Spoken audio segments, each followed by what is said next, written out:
Good morning. সকাল সকাল চলে আসলাম কিছু একটা খাবো বলে। দাঁত ব্রাশ করেছি, তারপর এই যে ডিম নিয়েছি, এখন ডিম ভাজবো।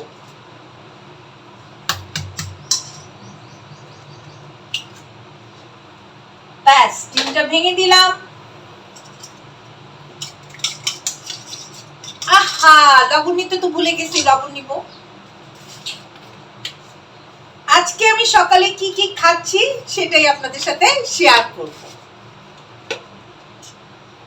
এভাবেই আমার প্রতিদিনের সকালটা শুরু হয়। একটু তেল দিয়ে নিচ্ছি ডিমটা ভাজার জন্য। এবার আমি ডিমটা দিয়ে দিচ্ছি।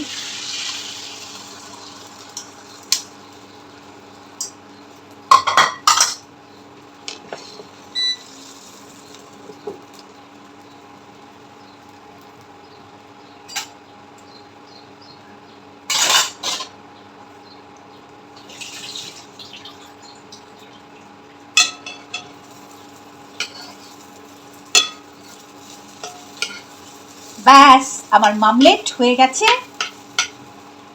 এখন এটা আমি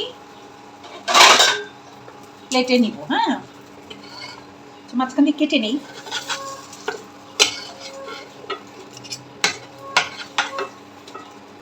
এই যে ব্যাস, মামলেট শেষ। এখন আমি পরোটা ভাজবো। এবার আমি পরোটাটা দিয়ে দিচ্ছি। আমি সুপার শপ থেকে ফ্রোজেন পরোটা কিনেছিলাম, ওইটা এখন দিয়ে দিলাম। এটা আজকে আমি ঘি দিয়ে ভাজবো। এবার আমি একটু ঘি দিয়ে দিচ্ছি।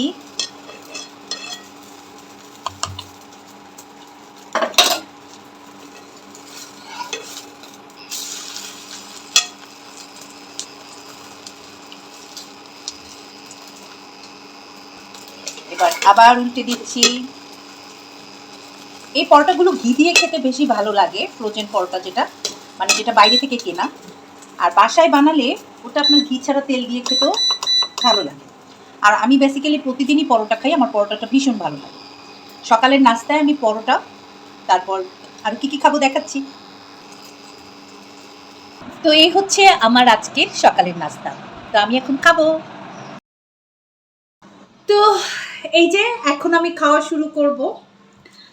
তো সবশেষে কথা হচ্ছে যে আজকের এই ব্লগটা যদি আপনাদের ভালো লেগে থাকে, আমার প্রতিদিন সকালে কি খাই আমি সেটাই আপনাদের সাথে শেয়ার করলাম। তো ভালো লাগলে আমার মানে ফেসবুক থেকে দেখলে আপনারা ফলো দিবেন, আর ইউটিউব থেকে দেখলে সাবস্ক্রাইব করে রাখবেন। তো আজকে এই পর্যন্তই, এখন খাই। আপনারাও খাওয়া দাওয়া করে নেন।